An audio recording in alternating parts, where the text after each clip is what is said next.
वर अमावस्या, वट सावित्री अगर आप भी पहली बार रखना चाह रहे हैं तो कैसे करें पूजा, और मासिक धर्म में हम क्या करना चाहिए और कहां से उठाएं व्रत, ये सब चीजें आज की इस वीडियो में आपको मिल जाएगी विस्तार पूर्वक। तो दोस्तों चलिए वीडियो करते हैं शुरू। सबसे पहले बात करते हैं आखिरकार वर अमावस्या क्या है।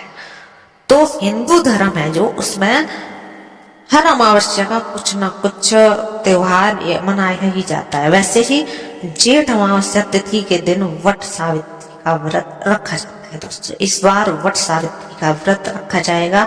इस दिन सुहागिन महिलाएं अपने पति की लंबी आयु के लिए वट वृक्ष यानी बरगद के पेड़ के पूजा करती हैं।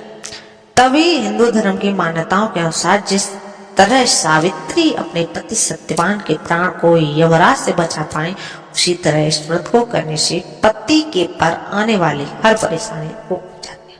हालांकि हर व्रत की अपनी एक अलग ही नियम है। अगर आप भी पहली बार वट सावित्री व्रत करते हैं, आपकी पहली अमावस्या है और आपकी इस साल ही शादी हुई है, तो आप इन बातों का ख्याल रखना चाहिए। दोस्तों मायके से ही शुरू करना चाहिए। दोस्तों जिन महिलाओं का यह पहला व्रत, उन्हें उनकी शुरुआत अपने मायके से करनी चाहिए। ससुराल से व्रत की शुरुआत नहीं करनी चाहिए। इसके अलावा पहली बार अगर व्रत रख रही है तो महिलाओं को व्रत में उपयोग होने वाली सामग्री मायके की ही होनी चाहिए। कपड़ों से लेकर सुहाग का सारा सामान मायके से ही आना चाहिए, ससुराल से नहीं। यह सामान मायके की तरफ से भाई, माँ, पिता कोई भी लाके दे सकते हैं। दोस्तों इसके बारे में विस्तार से भी बात करेंगे। सबसे पहले जान लेते हैं तेल का दीपक किस दिशा में रखें। पूजा करते वक्त दीपक जलाना चाहिए और उसे सही दिशा में रखना चाहिए। अगर आप तेल का दीपक जला रहे हैं तो इसे बाईं तरफ, और अगर घी का दीपक जला रहे हैं तो इसे दाईं तरफ रखें। पूजा सामग्री की बाईं तरफ रखना चाहिए। पूजा स्थल पर मौजूद लोग भगवान की तरफ मुंह करके बैठे, खुलकर भी आप पीठ दिखाते हुए ना बैठे। अगर आपका मासिक धर्म है तो कैसे पूजा करें, तो वहीं अगर आप पहले से ही वट सावित्री का व्रत रखती हैं और अगर इस दिन आपको मासिक धर्म हो जाए तो आप इस दिन बाल धोकर पूजा पाठ की कोई भी सामग्री न छुएं। वहीं आप अपने बदले में किसी और महिला से पूजा करवा लें और वट सावित्री की कथा कहीं दूर बैठकर आप सुन लें। आप पूजन सामग्री की बात करें तो सुहागिन महिलाएं टोकरी में सुहाग का सारा सामान, रौली, घर से बना मीठा पकवान, फल फूल, मिट्टी का दिया, भीगा चना, मिठाई, जल से भरा कलश लेकर नजदीक के बरगद के पेड़ के पास जाकर उसकी परिक्रमा करें और उसकी पूजा करें। आप परिक्रमा 108 बार भी कर सकते हैं, 721 बार भी कर सकते हैं, जैसी आपकी इच्छा। दोस्तों अगर आपने कभी व्रत नहीं रखा है और अगर आपको नहीं पता है तो इसके व्रत को रखने के दो तरीके होते हैं। दोस्तों सबसे पहले वट सावित्री व्रत तीज और करवा चौथ जैसे बिना पानी पिए वैसे भी रखा जाता है। इस तरह आप रख सकती हैं। माना जाता है कि इसे आप दो तरीकों से उठा सकती हैं। इसका पहला तरीका यह है कि आप इसे फल लेकर भी उठा सकती हैं, मतलब आप पूजा के बाद फल का सेवन कर सकती हैं।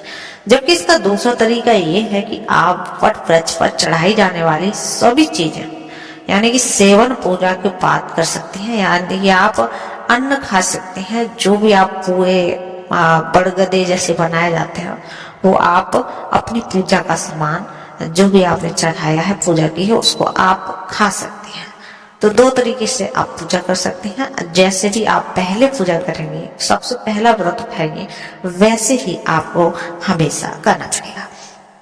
लेकिन ध्यान रखना है कि कभी भी अगर आप पूजा कैसे भी उठाती हैं लेकिन अन्न का सेवन कर सकती हैं। यह सात्विक होना चाहिए, मतलब इसमें लहसुन प्याज का इस्तेमाल आप बिल्कुल भी ना करें।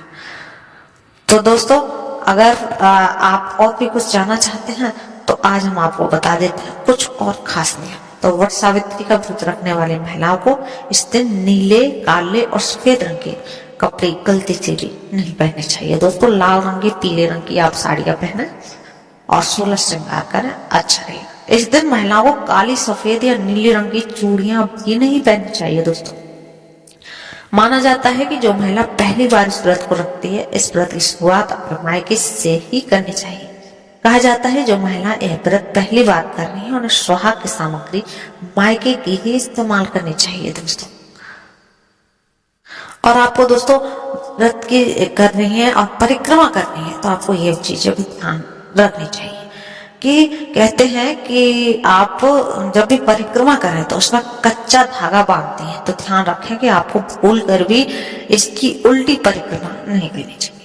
यदि आप कई महिलाओं के साथ वट सावित्री की पूजा करनी है तो आपको ध्यान रखना चाहिए कि इस तरह से परिक्रमा करें कि किसी का पैर परिक्रमा करते समय किसी दूसरे को ना लगे, इससे परिक्रमा खंडित मानी जाती है। इतने दूर तो आप चलें।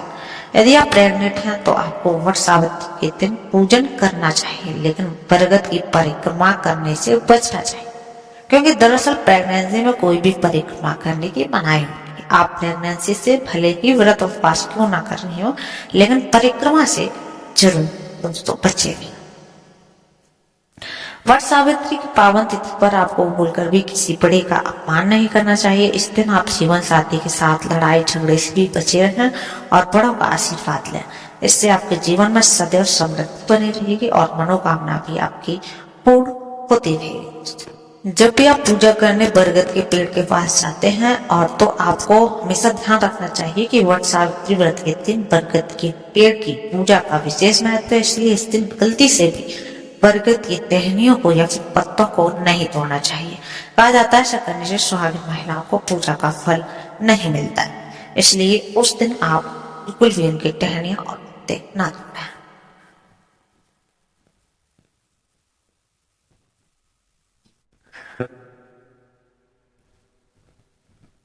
दोस्तों आप पूजा करने के बाद जो कथा सुनते हैं तो उसे अवश्य ही हमेशा पूरा सुने और सत्यवान सावित्री की कथा के बाद ही आप अपनी पूजा का समापन करें और आप अवश्य ही अपनी मनोकामना पूरी करें। दोस्तों ये था आज का वीडियो। कल फिर मिलते हैं एक नई वीडियो के साथ। तब तक के लिए चैनल पर अगर नए हैं तो चैनल कर लीजिए सब्सक्राइब। आपको फेस्टिवल अपडेट इस चैनल पर मिलती रहती है।